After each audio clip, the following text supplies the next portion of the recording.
Now, moments ago, I spoke with the father of this American hero, Tyrone Woods, to get reaction to these developments. An incredible interview. Here's what he had to say. We have learned so much in the aftermath of this attack. And, you know, we've learned that the ambassador first requested security. It was denied. We learned that while they were under attack, that they requested security and none was forthcoming.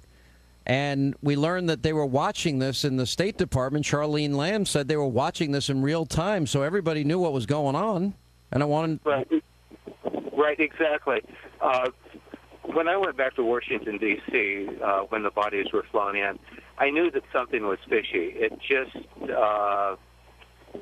was just obvious that something was wrong with this picture. And in my mind, I questioned, you know, this was obviously a long, drawn-out battle. Why was there no immediate air support sent in that would have saved the lives of not just the other 30 people, but also the life of my son, who truly was an American hero? Now it's come out that pleas for help were made not just by the other individuals, but also my son, and that these pleas were turned down by the White House. Now, as you know, I'm a retired attorney, and I know that these actions legally do not constitute murder. But in my mind, the people in the White House, all of them, who had authority to send in reinforcements to prevent what they knew was going to be the death of my son, are guilty of murdering my son. There's new information that came out this morning that my son, on a couple of different occasions, requested permission to go to the aid of those 30 people who were being attacked. And on at least 2 of those first occasions, he was told, stay where you're at. Let them die. Don't go. And it does not surprise me that my son disobeyed orders in order to save American lives. That's the type of American hero he was. So after he was told to stand down, as I understand it, there were numerous other pleas for help. And your son actually, as I understand it, rescued many people and got them out of the consulate. Is that true? You know, one of the real touching emails I got was with an individual. I won't mention the name, but I received an email from someone who said, your son's sacrifice saved my life. And he saved more than one life. And that's the type of man he was. That's the type of leadership the military needs. So if he would have obeyed that order to stand down rather than help the ambassador's team, that person is telling you they wouldn't be alive today. That is correct.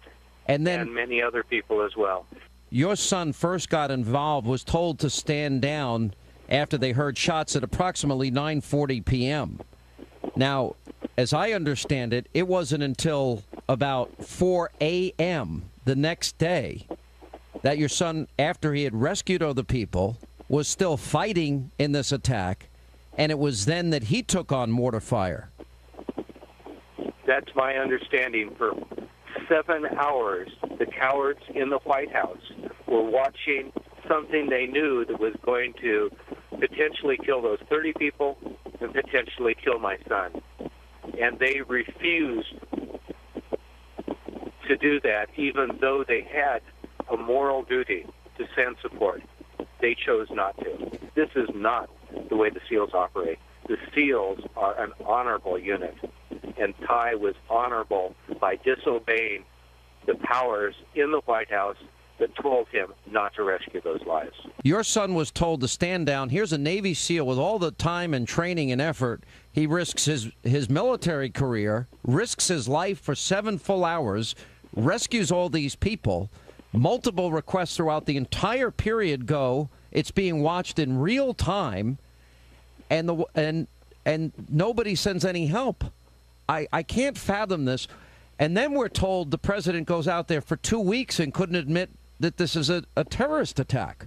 Why do you think that he tried to blame it on this video or denied that it was a terror attack?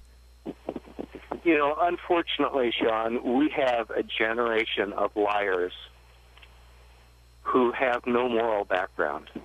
Hopefully, my son's sacrifice and his moral courage and his moral strength will encourage our next generation to be completely different, that we will change our direction, that we will raise up a new generation of true American heroes, such as my son, who have moral courage and who are not liars like too many people in authority are nowadays.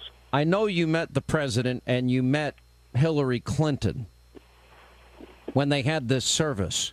That's correct. At Andrews Air Force Base. At Andrews Air Force Base. You said the president couldn't look you in the eye and it was like shaking hands with a dead fish. That's exactly right. And so you felt he couldn't look you in the eye and that basically he felt no empathy. And you said the same thing pretty much about Hillary Clinton. Right. What happened was he came through there kind of after everyone else had been, you know, in the room circulating. And he came over and shook my hand. You know, I wanted to do more than just shake his hand, so I kind of put my arm around his shoulder to have just a little bit of physical warmth. Not a major hug, but just a small one. And, you know, it wasn't in a powerful voice. It was more of just a whiny little voice. I'm sorry. You know, and I could tell by his voice he wasn't even sorry. It'd be like a little kid that's told by the teacher to go apologize to Johnny out on the playground. And when he looked at me, his face was pointed towards me, but he couldn't look me in the eye. He was looking over my shoulder. And like I say, I thought he, you know, political. It was like literally like shaking hands with a dead fish. Wow. And I did not believe him at all as far as his being sorry. And now we understand why. Was he one of those cowards that was in the White House watching my son being murdered on TV and refusing to do anything? That's a question that he will probably not have the courage to answer publicly, but I would like to personally know that answer. And one of these days, I'm sure that we will have that answer. It is the hardest thing to lose a child, and learning about the heroics of your son are beyond inspiring. He put everything on the line. You know, if we want to use a biblical quote, no greater love hath a man to lay down his life for somebody else. Your son laid down his life for others. That's right. Yeah. So thank you very much, Sean, and I really appreciate the work that you're doing. I appreciate your time. Thank you for being with us. Probably the most unbelievable interview